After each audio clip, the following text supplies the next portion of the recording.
Hey, welcome to BreitWerks. It is that time of year. The morning is spent outside in the shop and the afternoons are spent in the air-conditioned engine room, which is good news because we're putting together this 3.4 turbo. And what we've got to do now is we've got to put these cylinder heads onto the short block. So a couple things we got to do. We got to put our O-rings on our oil return tubes. And then we got to make sure that those get installed. Plus, while the motor was kind of sitting after being assembled, you can see there's a little bit of oil. So we got to go around, do a final cleanup, and then a final cleanup on the mating surfaces. And these are ARP head studs, so normal bolt torque sequence. And then on the 3.3 turbos, I'll have to look it up what they recommend. But we're going to go off. I'm going to try and film some of this so you guys can see how it's done. But we're going to start with the basics, putting some O-rings on the oil return tubes. All right, you guys have heard me talk about moly coat in the past. It's the stuff they use on the space shuttle. So we're going to put a little moly coat onto our O-ring. We don't want to put too much. We don't want to put too little. So whatever you feel is just the right amount. Usually you can do 2 at one time with a little dollop. Now the biggest thing here is you don't want to roll these on. If you roll them on, what you'll do is you'll actually distort the rubber or the Viton and make it smaller and more likely to leak. So when you put these on, you just want to make sure that you're not rolling the gasket. So it goes on pretty easy. Not a stressful thing, but just it's in the way that you do it. And then what you can do is you can work them around and they will naturally unroll themselves. So we're just trying to make sure that we've got a really good seal there, because after you've rebuilt the engine, you sure as shit don't want to have to put in some collapsible oil return tubes and look like a joker. So as we put this on here, roll it around, let it find its home where it's happy, and just work it a couple of times. And it's still got a little bit of lube on it, which is okay because it's got to slide into all of these different holes.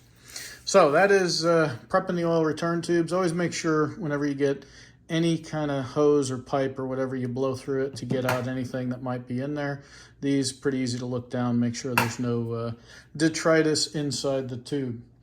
So now we're just gonna simply move over and we're gonna take a shot here.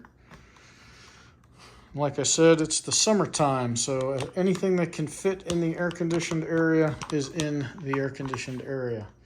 So step one, we'll take this tape off. Hopefully when you were building your engine, you taped everything up so nothing could fall in.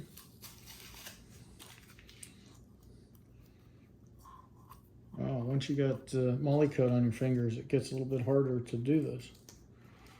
But hey, if we can't get a piece of tape off, we shouldn't be doing what we're doing anyway. And you'll notice that I'm starting on the 4 through 6 side. 1 through 3 has the big oil tube on the back of it. So we're going to start on 1 through 3 and we'll attack that second. Now when you set these guys in, you just kind of want to rock them in, right? Because you don't want to roll those O-rings. If you roll those O-rings, then you will be taking it back apart to replace the O-rings. And yep, I have done that because I wasn't paying close enough attention. Well, I was paying pretty close attention, but the oil return tubes did not agree. And I'm just going to grab a Kim wipe. Go ahead and wipe down these mating surfaces. Get the oil off of them. So we don't want anything in there that could screw up our seal. So we're going to do that one more time with a little rubbing alcohol and some Kim wipe.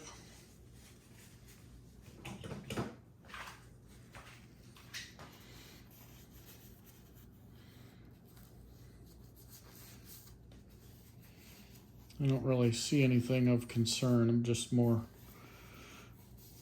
double checking, making sure we're all good.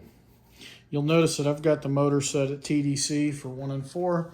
TDC for 1 and 4 is a good place to be. We don't have camshafts yet, so not too worried about cams or valves hitting the piston at this point. But at least you know where the motor was when you set it down. Now we're on the 4 through 6 side, so we know that the scavenge pump for the turbo goes on the other side. So we need the cam rack that has a plug in the back of its head, which I'll show you that in a minute. But what we're going to do here is figure out how you guys can watch. Oops. There we go.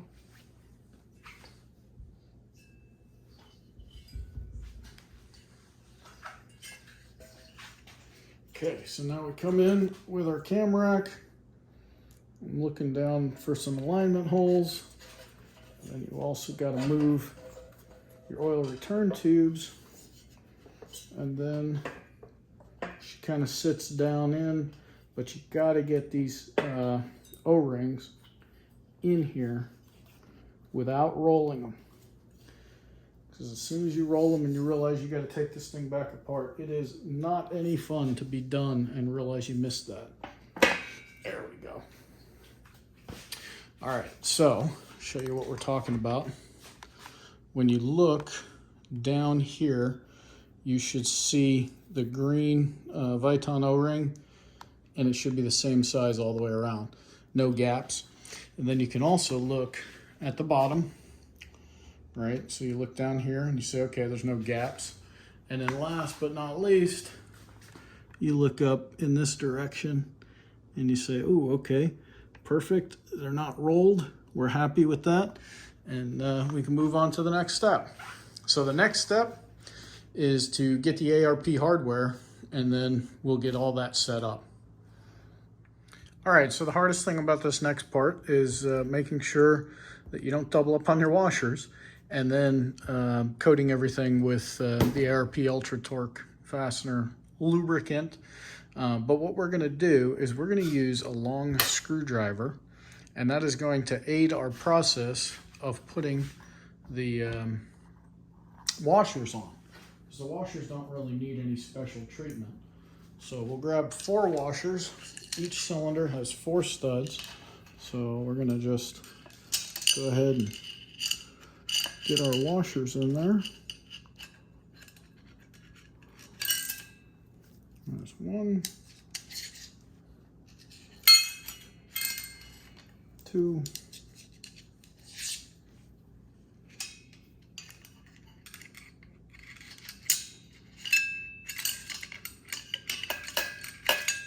3, and 4. Now, as far as the washers, we'll keep going. We'll get the other 8 in. But one of the things, if you're going to use ARP, they want you to use this fastener lubricant. And it's great stuff. I use it all over the place. It actually comes in a box in a small canister, but a little bit easier to apply it with a brush. So really what we're looking to do is 2 surfaces. We want to make sure that we hit the flat bottom surface. All right, paint the flat bottom surface, and we want to get it on the insides of the threads. So if you use a little bit too much, it's not a huge deal. You'll just use some brake clean eventually when it kind of comes down the engine after the engine gets hot. But better to have more than not enough. The hardest part about this is just having to wipe your hands off after every time, because that little junk gets everywhere. And if you get that on your significant other's refrigerator, you will hear about it. All right, we're going to do all of that and then show you the torque sequence. All right, so what we're going to do now, we've got our washers and our nuts installed. The nuts are 12 millimeter. And what I'm going to be doing is actually looking up at that wall, because that's my torque sequence. And we're going to go around it 3 times. So we're going to start out The official instructions say 38 foot-pounds in 2 steps.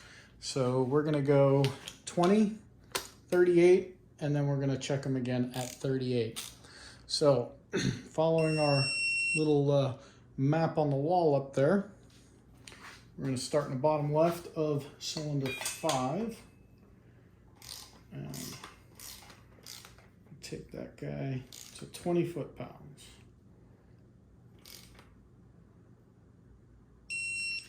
All right, and we go to the intake side in number 5.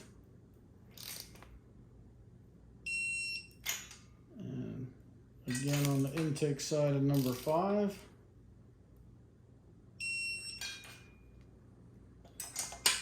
In this first step, you will feel the cam rack sit down and things will loosen up. Basically, it's crushing the base gaskets. It's doing all of those different things.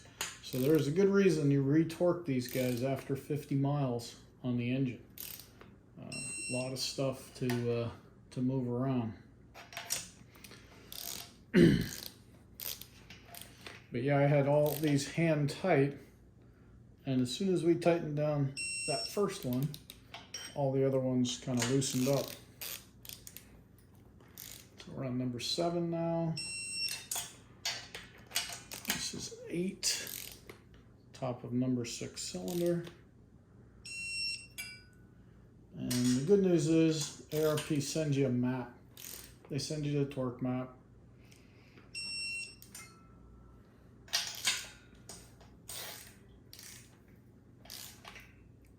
And that was number 10.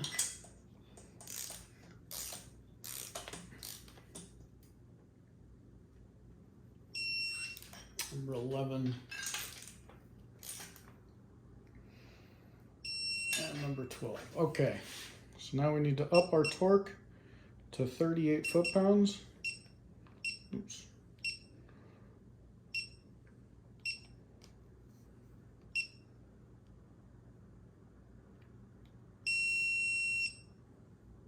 Thought I had a preset, unfortunately, do not. So, just got set it the old-fashioned way. All right, so we've just 38 foot-pounds, that's what we want. So start with our first nut, and I've got my foot on the engine stand so that things don't move too much. But you see how it's a smooth sweep? That's what they mean. They don't want you jacking into it. Just a nice smooth sweep through the stroke.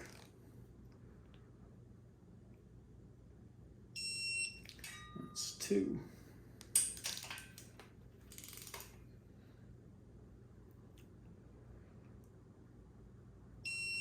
3. And I just found out that Snap-on has a very sweet recalibration program where they replace a lot of the stuff on the torque wrenches. So I had my 1/4 inch ratchet done. Once we get this motor assembled, I'll send this guy out. Pretty good deal. Definitely a lot cheaper than buying a new one. Okay, that's number 6.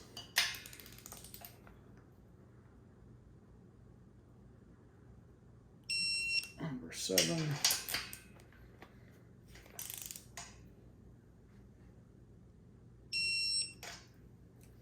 You'll notice that we didn't burnish the threads on these the way that we do when we do the videos on the rod bolts. But remember, you don't get a chance to retorque rod bolts. So a little less critical here because you will have a chance to retorque these after 50 miles and then after 500 to 1,000 miles. All right, that was 10. So we're moving to our last 2 here. 11. 12. All right, now we're just going to go around, make sure nothing moved. Should have torque pretty much right away.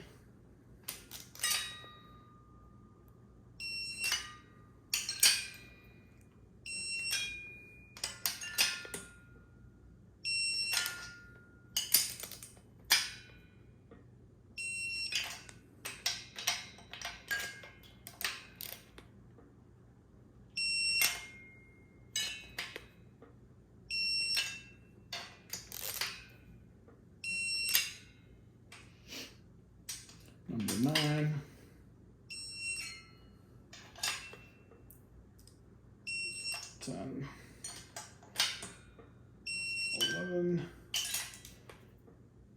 and 12. And these first two moved just a hair, so, okay, no movement that time. Not any real movement that time. And you can come back and torque these again. We didn't use any sealants that would be an issue on this. So those copper base gaskets, they'll settle down, as well as the oil return tubes. So that never hurts to double check it. And you'll know if it's really bad because your cam won't spin. All right, last one. Okay, so there you have it. I won't make you sit through the other side, but we're gonna do the same thing, and then we'll show you once we've got a long block assembled. Before we move to the other side, I'm gonna install the oil cooler because that goes right back here. So we've got everything set up, but I got this fancy little tool from Stomsky to make sure that the oil cooler doesn't leak. So this guy's been cleaned to within an inch of his life. I know it doesn't look that way, but absolutely 100%. All the fins have been cleaned out. The internals have been cleaned out. And while we've been talking for 30 seconds, we're holding right at 32 PSI. So we know that the oil cooler is good. So we're gonna put that guy back on. All right, there we have it. Beast is assembled. We also got the oil cooler on and the oil pipe, but got our cylinder heads ready to rock and roll. All we need now are some camshafts, but we'll be able to put the chain boxes on. So that'll be our next step. Thanks for watching. We appreciate you following along. If you like these kind of videos, hit that subscribe button. Check us out at BreitWerks.com and have a fantastic day.